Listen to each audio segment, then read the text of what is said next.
Iman, what's up, man? Huh? Teyana, what's Matter going of on? fact, give me the camera. Hey. Give me the Uh-oh. camera. I wanted to get you guys on camera together. Hey, babe, what you want to do on the camera? Take over. Yeah, I'm taking over. Of course I'm Hold on. taking over. Hold on, we on a power trip right now. Power trip. Hold Go on, ahead. Ben, let me see it. So it's like, of course, I'm his wife, but I'm also a fan, you know. And we're not the kind of people that's like, oh, well, since I'm married to you, you married to me, we got to be on each other's every single song. I'm gonna get my back blown out in peace.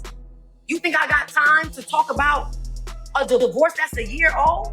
The air in the courtroom was thick with tension, the kind that clings to your skin and makes it hard to breathe, the kind that wraps itself around you like a heavy blanket, suffocating and unrelenting. Every person in the room could feel the weight of the moment pressing down, as if something irreversible was about to happen, something no one could ever take back. Teyana Taylor sat at the long wooden table, her posture rigid, her jaw locked tight, her eyes fixed on the floor as though looking anywhere else would crack the fragile shell she'd built around herself. She looked as if she were holding herself together with invisible thread, pulling each piece taut and praying it wouldn't snap. Across the room, Iman Shumpert leaned back in his chair, arms folded loosely over his chest, his expression unreadable, the sort of calm that could be mistaken for indifference or strategy. Between them sat the one person who, without even knowing it, held more power over the entire situation than either of them did, their daughter, Juna. For weeks, the custody battle between Teyana and Iman had been unfolding like a high-stakes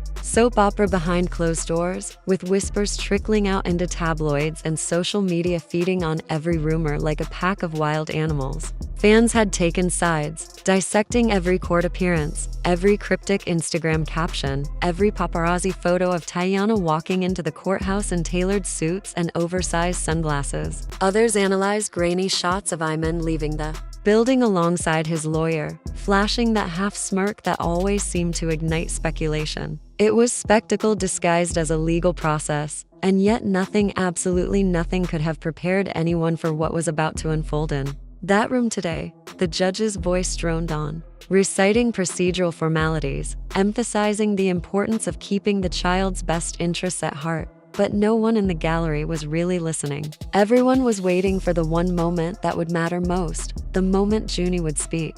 In most custody hearings, the child's voice is filtered through reports, therapists, or court-appointed advocates. But this case had been so contentious, with both parents refusing to compromise, that the judge had determined Juni's own words needed to be heard directly. Teyana's hands trembled in her lap, though she tried to mask it by interlocking her fingers tightly. She had told herself countless times that Juna knew where home was. She had reminded herself that she had been there for every scraped knee, every dance recital, every bedtime story whispered in the dark. She believed that her love would speak louder than anything else. But when Juni was brought forward by the court-appointed child advocate, her small eyes darting nervously between her parents, something in Teyana's chest shifted.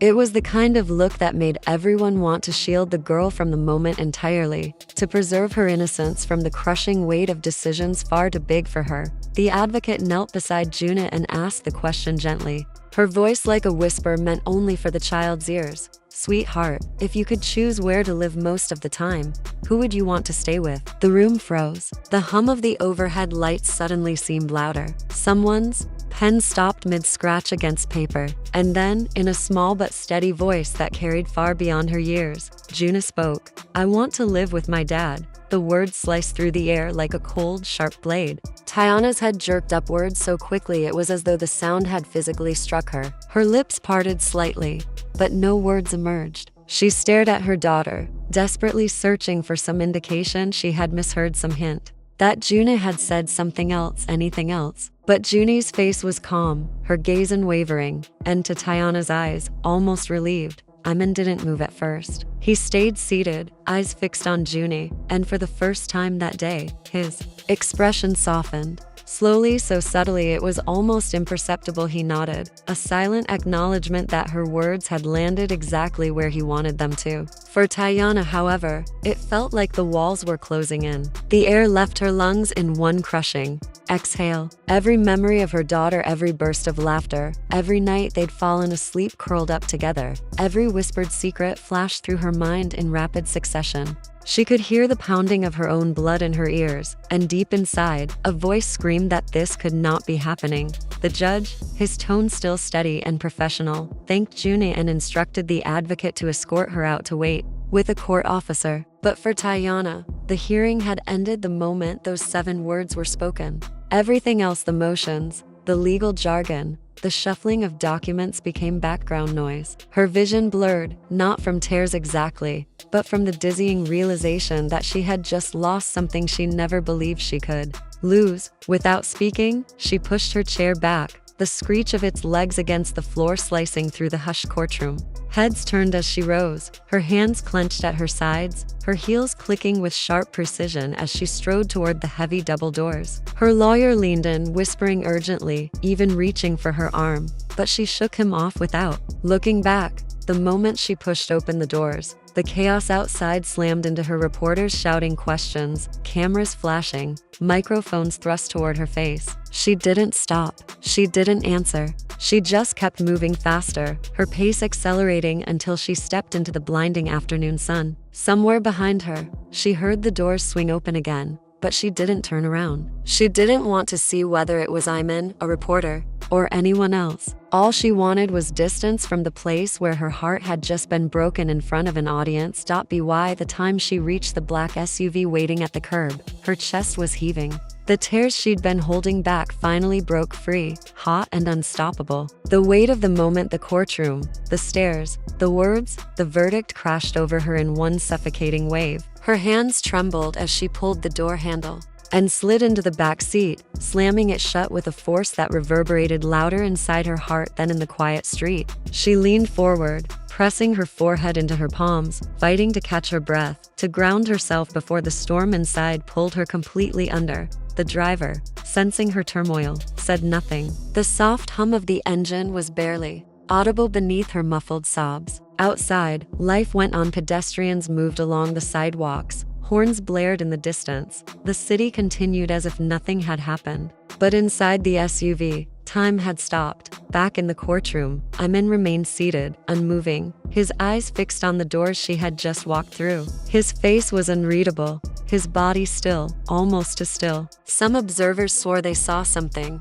flicker across his expression, a brief twitch of the mouth, a softening of the eyes, maybe even a shadow of guilt. For a fleeting moment, they thought he understood the depth of what had just occurred. Others, however, insisted they saw something else entirely, a quiet glint of satisfaction, as though this was the outcome he had been waiting for, the final move in a game only he knew he was playing. To them, his silence wasn't remorse, it was victory.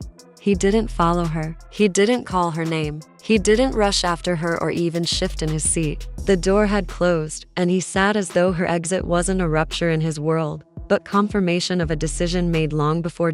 In the sanctuary of the SUV, Teyana rocked slightly, trying to steady herself, her breathing shallow and uneven. The tears refused to stop. This wasn't just about losing custody in a legal sense, it was about betrayal, about isolation, about realizing the person she had once trusted to stand beside her had instead sat back and watched her unravel without lifting a finger. She had left the courtroom because staying any longer would have destroyed what little strength she had left. Even as she sat there, trying to pull herself together, she knew something inside her had broken beyond repair. And whether Iman had felt guilt or triumph in that courtroom, she might never know. But she knew this. He hadn't followed. And that said everything. The news was online within minutes. Someone from inside the courthouse had texted a blogger who was live tweeting the proceedings, and by the time Teyana's SUV pulled away from the curb, hashtags were already trending. Hashtag Team Teyana and hashtag Team Iman flared back to life, fans dissecting Junie's words and speculating about what had led to them. Some accused Iman of manipulating her, of making promises or quietly turning her against her mother. Others turned their criticism on Teyana, claiming she had been too focused on her career, too busy building her brand to be present at home. But the most brutal commentary came from those who simply replayed Junie's words over and over again. 7 words that now played like a loop in Teyana's head.